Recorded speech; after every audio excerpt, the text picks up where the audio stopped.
தமிழக கேரள எல்லையில் விஷம் கொடுத்து காதலன் கொலை செய்யப்பட்ட வழக்கில் அடுத்த அதிர்ச்சி தகவல் வெளியாக இருக்கிறது. கூடுதல் விவரங்களை செய்தியாளர் ராஜேந்திர பிரசாத்திடம் கேட்கலாம். ராஜேந்திர பிரசாத், இது குறித்த விரிவான தகவல்கள் என்ன? ராஜேந்திர பிரசாத். வணக்கம். அதாவது கன்னியாகுமரி தமிழக கேரள எல்லை பகுதியான களியக்காவலை அடுத்த பாரசாலை பகுதியை சேர்ந்தவர் ஷாரோன் ராஜ். இவர் குமரி மாவட்டத்தில் உள்ள நெய்யூர் பகுதியில் உள்ள கல்லூரி ஒன்றில் படித்து வரும் நிலையில் அதே குமரி மாவட்டத்தை சேர்ந்த மேல்பாலை அடுத்த பகுதியை சேர்ந்த கிரீஷ்மா என்ற கல்லூரி மாணவியும் பேருந்தில் பயணிக்கும் போது இவர்களுக்குள்ளே பழக்கம் ஏற்பட்டு காதலாக மாறியது. இந்த நிலையில் இந்த காதல் பல இடங்களுக்கு சென்று ஊர் சுற்றுவதும் செல்ஃபி எடுப்பதும் வீடியோக்கள் எடுப்பது போன்ற பல இணக்கம் அதிகரித்த நிலையில் கடந்த இந்த பெண்ணின் வீட்டார் இதற்கு சம்மதம் தெரிவிக்காமல் இவருக்கு வேறொரு திருமண வரன் பார்த்துள்ளனர். அந்த வரன் ராணுவத்தில் பணிபுரிவதும் அந்த நல்ல நிலையில் இருப்பதை அறிந்து கொண்ட இந்த பெண் அந்த வாலிபரோடு வாழ்வதற்காக வேண்டி ஷாரோனிடம் பல பொய்களை கூறியுள்ளார்.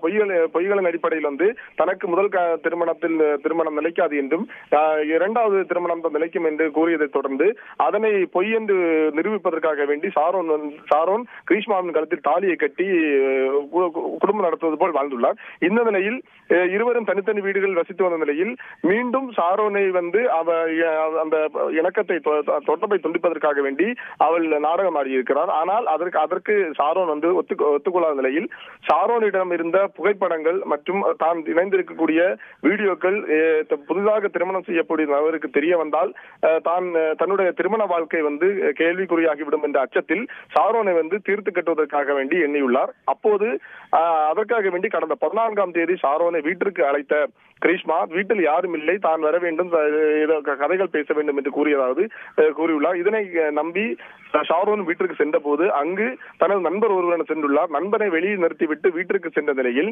வீட்டிற்குள் சென்ற ஷாரோனுக்கு கிரீஷ்மா கசாயம் என்ற ஒன்றை கலந்து கொடுத்ததாக கூறப்படுகிறது. இதனை குறித்த அடுத்த மாத்திரத்திலேயே ஷாரோனுக்கு வாந்தி ஏற்பட்டுள்ளது.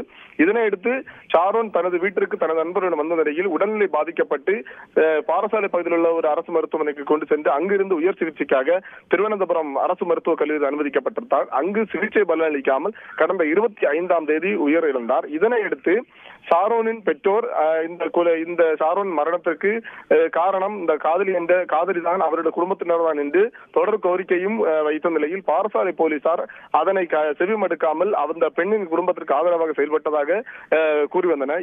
இதற்கு எதிர்ப்பு தெரிவித்து பெற்றோர் இந்த வழக்கை குற்றப்புலனாய்வு, அதாவது கிரைம் பிரான்ச் போலீசார் விசாரிக்க வேண்டும் என்று கோரிக்கை வைத்தனர். இதனை அடுத்து ஷாரோன் இறந்த பின் இந்த வழக்கானது கிரைம் பிரான்ச் போலீசாரிடம் ஒப்படைக்கப்பட்டு இந்த வழக்கு துரிதப்படுத்தப்பட்டது.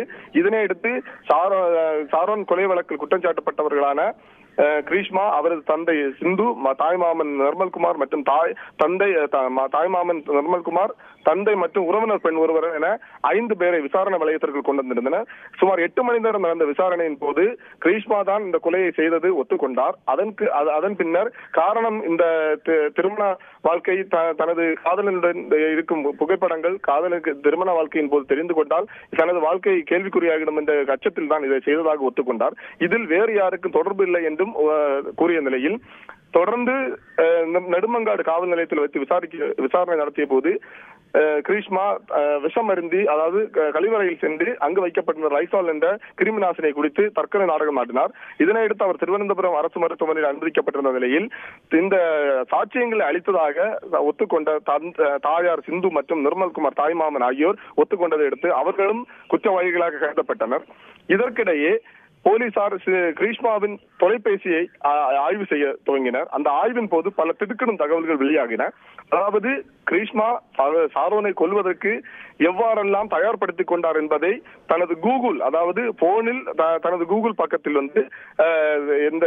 எந்த விஷயத்தை பயன்படுத்தினால் மெல்ல மெல்ல உயிர் போகும் என்பது போன்ற தேடல்களை நடத்தியிருப்பதும், அதனைத் தொடர்ந்து ஷாரோன் இறந்த பின்பு விசாரணை வளையத்தில் தாங்கள் வந்தால் இந்த கணக்கு தான் நிரூபிக்கப்பட்டால் எத்தனை ஆண்டுகள் தண்டனை கிடைக்கும், இதை எவ்வாறு மேற்கொள்வது, கேள்விகள் எவ்வாறு கேட்பார்கள், அதற்கு எவ்வாறு பதிலளிக்க வேண்டும் என்ற கூட்டு ஆலோசனைகள் நடத்திய பின்புதான் இவர்கள் விசாரணைக்கு சென்றது கூட தெரிய வந்துள்ளது.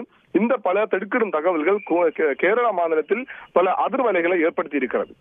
கூடுதல் விவரங்களுக்கு நன்றி ராஜேந்திர பிரசாத்.